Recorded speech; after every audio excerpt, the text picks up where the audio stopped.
Take a look at these physiques.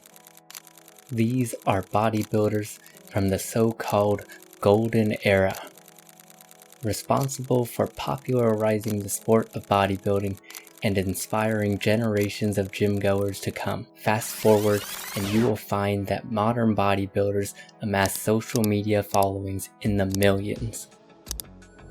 Yet their physiques aren't quite the same.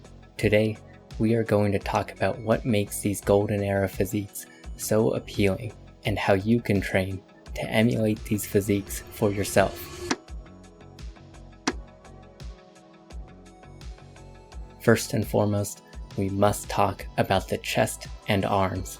Everyone knows that Golden Era bodybuilders have massive chests and massive arms, but we have to talk about them in relation to the shoulders. It's not that modern bodybuilders have small arms and small chests.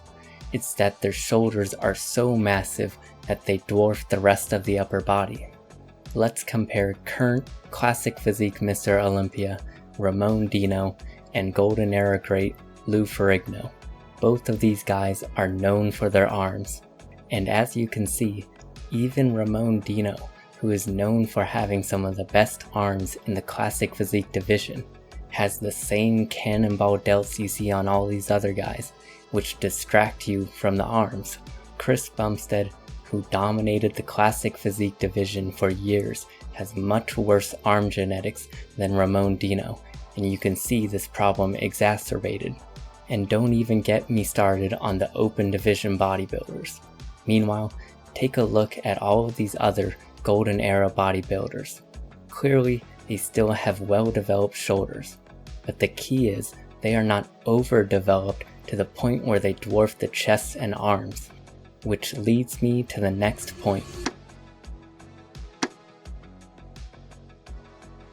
Golden Era bodybuilders understood the importance of symmetry and proportions. They didn't just add mass to add mass. They viewed the entire body as a statue to be sculpted. Listen to what Arnold had to say about his proportions in pumping iron. My main thing in mind is my goal always was to even out everything to the point that everything is perfect. Which means if I want to increase one muscle a half inch, the rest of the body has to increase. I would never just make one muscle increase or decrease, because everything fits together now. Certainly a sharp contrast to modern open bodybuilding, where the goal is seemingly to gain as much muscle mass as humanly possible. I mean, hell, they are called mass monsters for a reason. And where is all this mass going? The legs.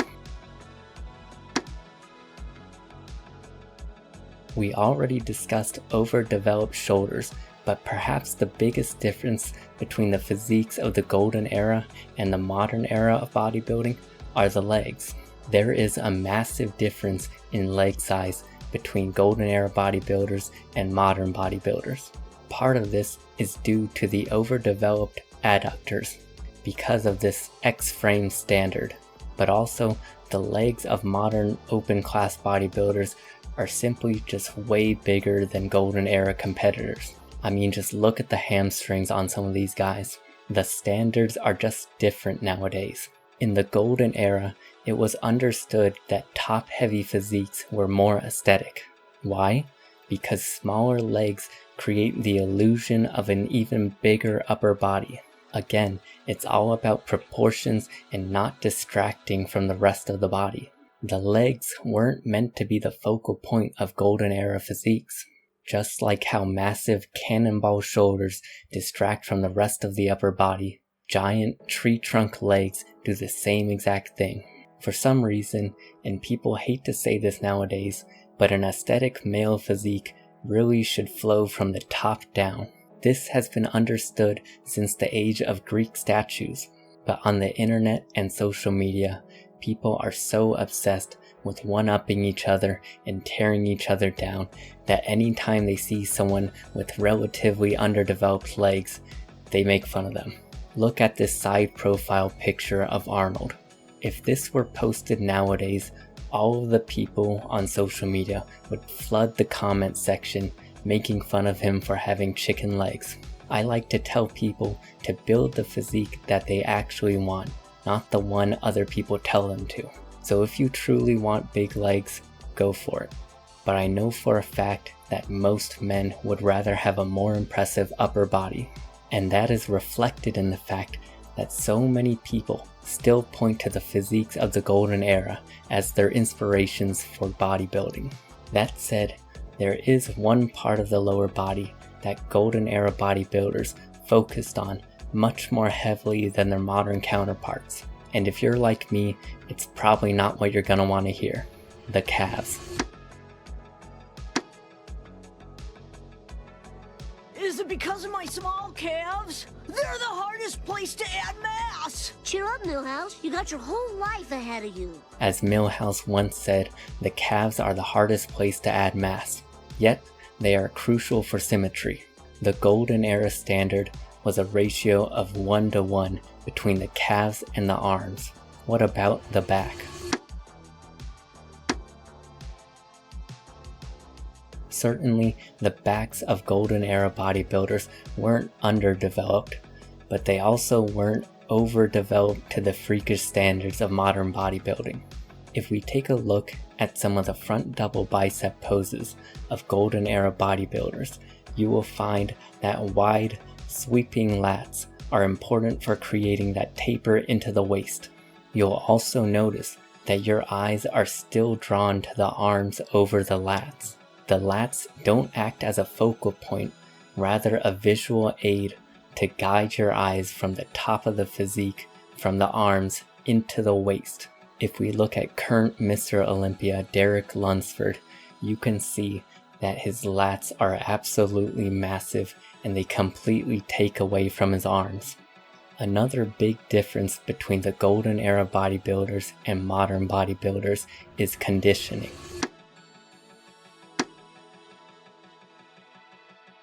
In the golden era, physiques were lean, but still had the appearance of health. Modern bodybuilding standards have competitors dieting to the point where you can see every fiber of every single muscle.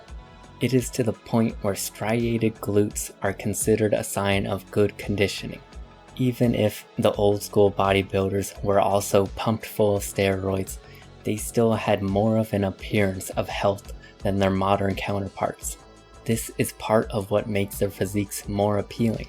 You look at a modern open bodybuilder and it's unsightly. With bodybuilding nowadays, people tune in for the freak show, but if you ask most people, they wouldn't say that they want to look like these guys. Most people know, whether consciously or not, that a healthier looking physique is more appealing. Piggybacking off of that, one final difference are the tans. Modern bodybuilders have these often comical looking spray tans that simply just don't look that good.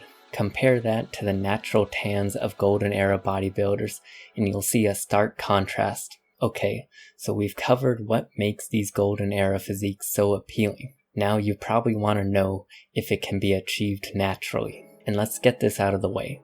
Will you be able to develop the same amount of size as these golden era bodybuilders? No, probably not. If you're natural and you don't have super freak genetics, you are probably not going to build the same amount of muscle mass as these golden era bodybuilders. But here's the good news. When it comes to bodybuilding and developing a physique, you can certainly emulate the symmetry and proportions of these golden era physiques. Rapid fire, I'll pop up some guys who I think do a great job of emulating this golden era look, while also claiming to be natural. First up, we have Joel Kellett and Brock Wall.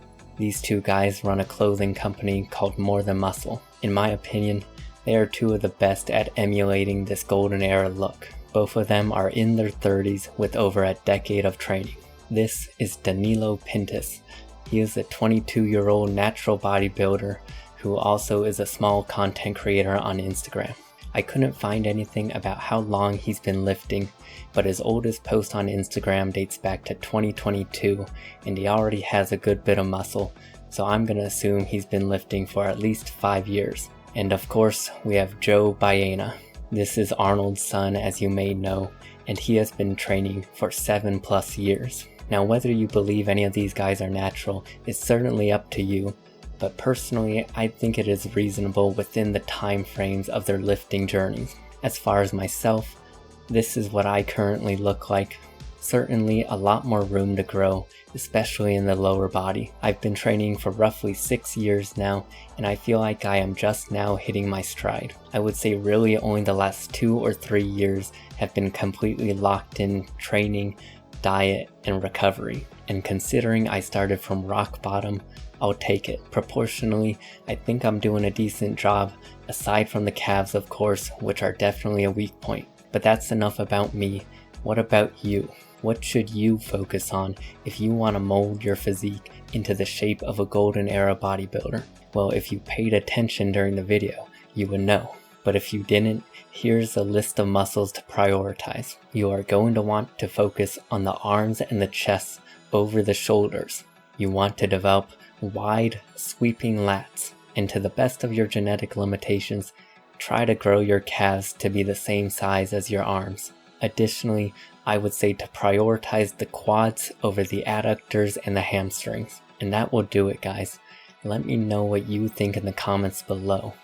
Do you think that the golden era physiques are better looking than what we have now in modern bodybuilding? What do you think about the differences between classic physique competitors and the golden era guys? Do you think there's any way back from this era of mass monsters in open bodybuilding? Take care, I'll see you in the next video.